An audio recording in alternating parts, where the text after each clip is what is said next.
여러분 안녕하십니까? 엄정중립 공명정대를 초석으로 삼는다고 늘 자부하는 중앙선거관리위원회.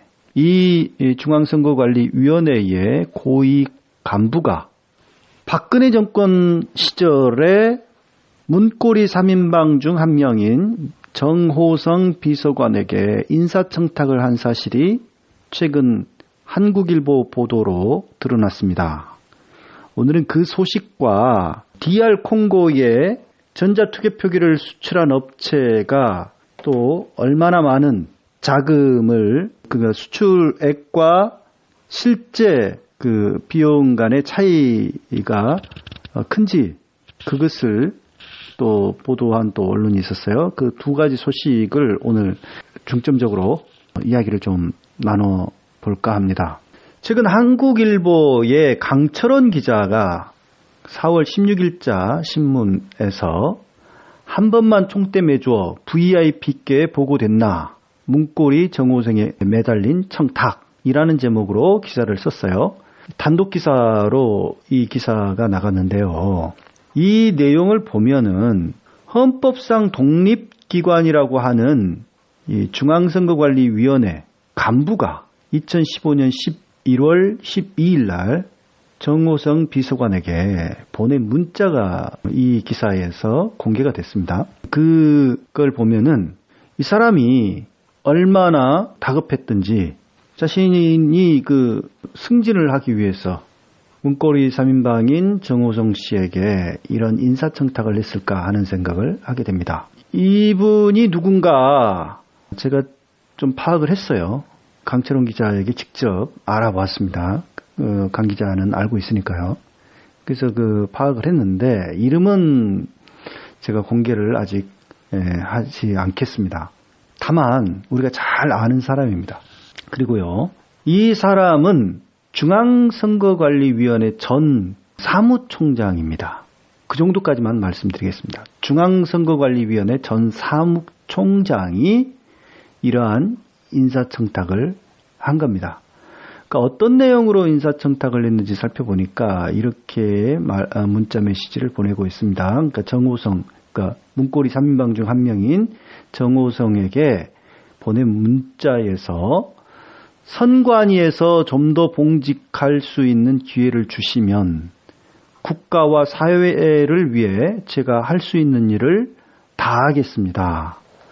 선관위 간부를 상임위원으로 한다는 것은 야당이 받을 수 있는 최적의 카드로 볼 수 있기 때문에 인사청문 과정에서 그걸 곧 부동산 거래 관련 의혹을 공격하지는 않을 것으로 봅니다. 라고 문자에 썼어요.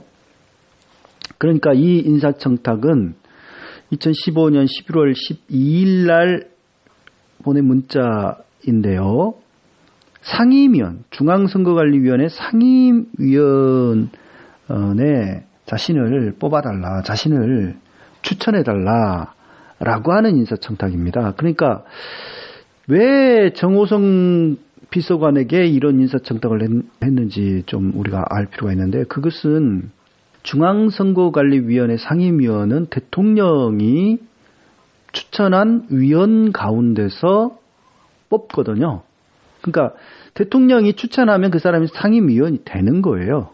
네, 사실상 뭐 관행이라고 하면서 그 대통령이 추천한 위원을 상임위원으로 안 칩니다.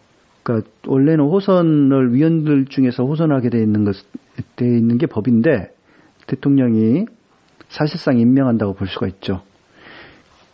자, 정호성 씨와 모르는 사이라면 이런 문자를 보낼 수 있었을까요? 이 전 중앙선거의 사무총장이? 당연히 서로 간에 이전부터 아는 사이라는 것을 이걸 통해서 우리가 엿볼 수가 있죠.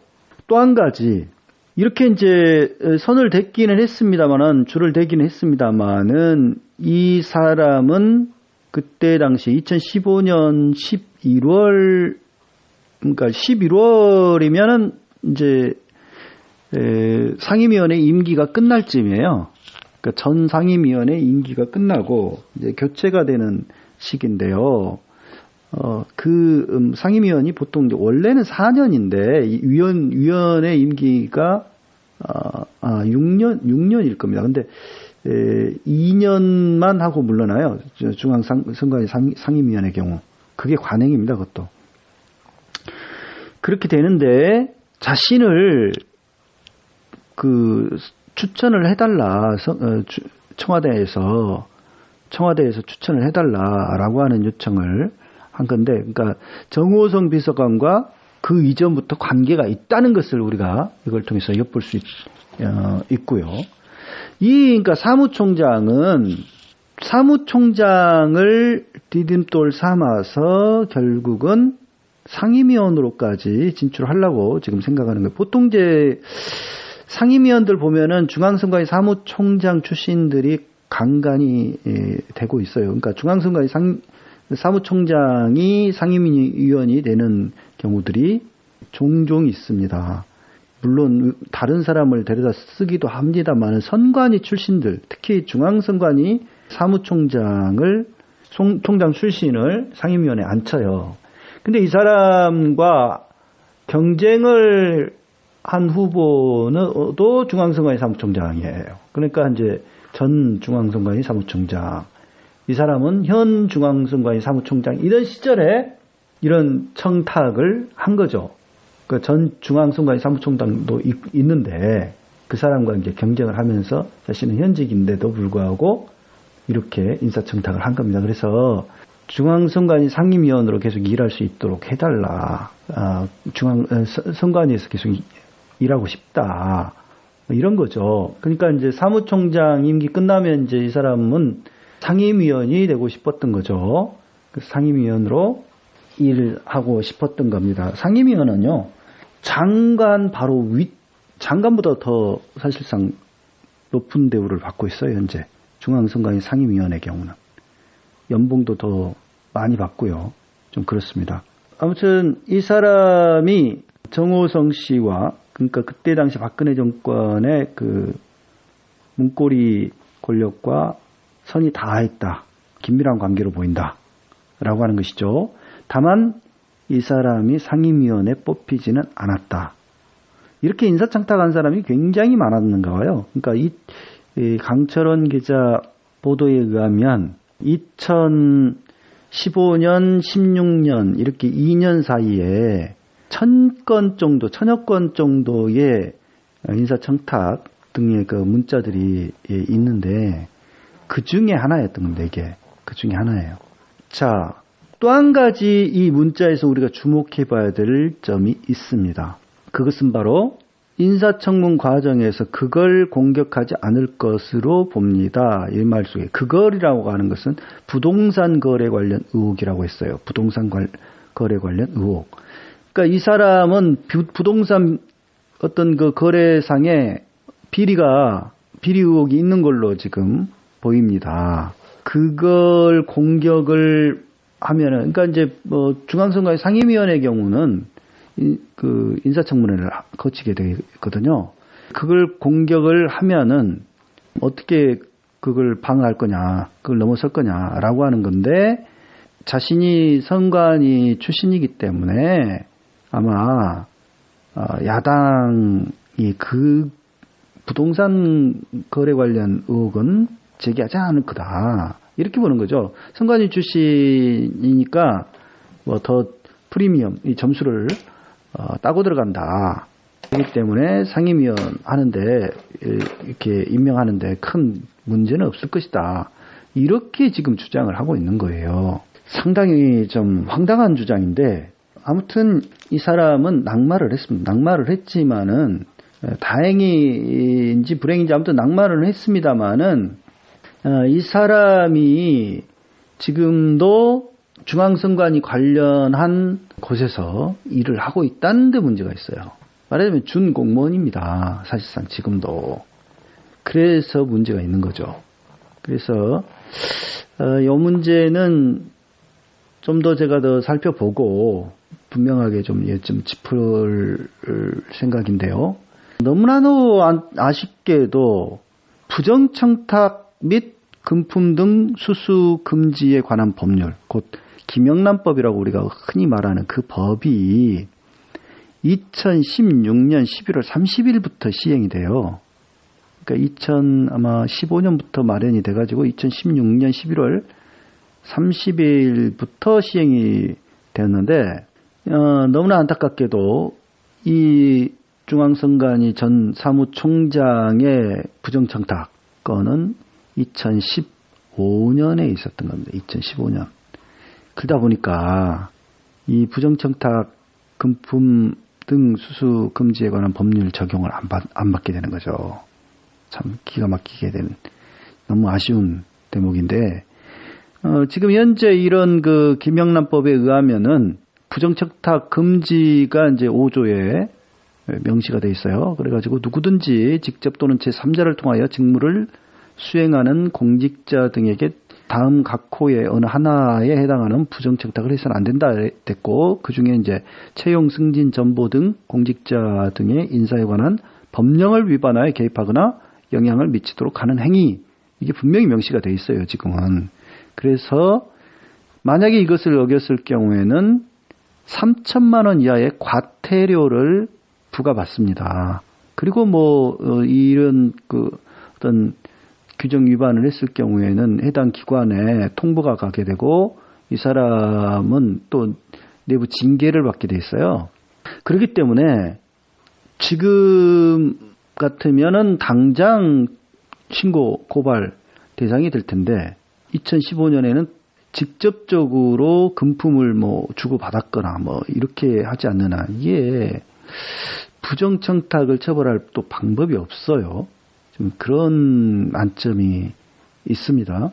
그러니까 잘해봐야 업무방해 이런 걸로 좀 걸 수는 있을 것 같은데 이 지금 사람의 경우는 문자를 보냈지만 낙마를 했기 때문에 결국 중앙선거의 상임위원회 추천이 되지는 못했기 때문에 그렇게 또 고발을 하기도 어려운 좀 그런 점이 있습니다. 그래서 좀 더 살펴봐야 될 것 같다라는 생각을 하고요. 지금 이제 또 한 가지 중요한 뉴스가 하나 터졌어요. 그것은 이제 일요신문의 김명일 기자와 스카이데일리의 김진강 기자가 쓴 기사인데요. DR 콩고, 그러니까 콩고 민주공화국의 그 전자 투개표기를 납품한 미류 시스템즈라고 하는 업체 있지 않습니까? 지금 이제 우리나라의 그 선거 개표에 사용하는 기기의 한 절반가량이 이 미류 거를 지금도 사용하고 있는데요. 그 업체입니다. 그 업체. 그 업체가 DR 콩고에다가 전자 투개표기를 납품을 하면서 원래 계약했던 금액과 실제 이 판매를 한 것을 보니까 500억 정도가 차이가 보인다는 거예요. 500억. 이것은 이제 금감원, 곧 금융감독원 전자공시 시스템이 있나 봐요. 거기에 이제 전자투개표 시스템 제작 업체 이 미루 시스템즈 감사보고서를 확인해 보니까 원래 이 매출액의 그러니까 전자투개표기 매출액은 얼마냐면 1,448억 6,579만 2,751원으로 확인이 됐다는 거예요. 근데 이 미루 시스템즈가 자기네들이 보도자료를 낸 것에 의하면 얼마에 납품을 했다고 지금 보도자료를 냈냐면 1,931억 원에 납품을 했다라고 보도자료를 냈거든요. 그러니까 작년 10월 1일 날 직접 보도자료를 낸 것에서는 1,931억 원 규모로 수출을 했다. 라고 했는데 실제로 보니까 1448억 규모예요. 그러니까 500억 원이 비는 거 아닙니까 지금. 그러니까 그 돈이 어디 갔냐는 거죠. 그 돈이. 그 돈이 지금 이제 과연 어떻게 됐을까라고 하는 문제가 지금 국내에서만 제기된 게 아니고 지난번에 제가 방송했다시피 미국 재무부에서 이미 이걸 파악을 했어요. 그래가지고 DR 콩고의 코넬류 랑가 이거 그 DR 콩고 우리로 하면 중앙선관위 사무총장이 되겠는데 선관위 위원장 중앙선관위 사무총장이 아니라 선관위 위원장 정도가 되는 사람인데 코넬류 랑가를 비롯해 3명을 불법 비자금을 조성했다라고 해가지고 미국인과의 거래 금지 조치를 합니다. 그러니까 자산 동결, 미국 내에서 자산 동결을 했어요. 그런 그 제재를 가했거든요. 그래서 비자금을 조성하고 개인 횡령을 하고 뇌물을 제공하고 심지어 그러니까 헌법재판관에게 뇌물 제공하고 막 이런 것들이 다 드러났어요. 그래가지고 이제 사실상 뭐 누차 방송했다시피 DR 콩고의 지난 그 대선은 완전히 부정선거죠. 완전히 조작이 된 선거고 뭐 그런 사실들이 이제 드러난 건데 여기에 문제는 우리 한국 업체가 깊숙하게 연루가 돼 있고 그런 어떤 500억을 미루가 먹은 게 아니고 제 생각에는 이제 이 DR 콩고의 그 선관위 위원장을 비롯해서 그때 당시에 그 조셉 카빌라 대통령 정권 뭐 등등이 그런 돈으로 이제 선거 운동을 했겠죠. 또 그들이 그런 그 불법 선거 자금만 그걸로 불법 선거 자금만 조성했겠습니까? 당연히 그 미루나 또 미루가 그 DR 콩고에 이것을 그 판매하게 도와준 AF 사무총장 뭐 이런 사람들에게 이게 이제 뭐 가지 않았을까 그런 좀 의혹을 가질 수밖에 없죠. 아무튼 이 문제가 지금 이제 국내 언론 가운데 뭐 아직 작은 언론들에서 이렇게 보도가 되고 있는데 이것은 아주 중요한 문제입니다. 아주.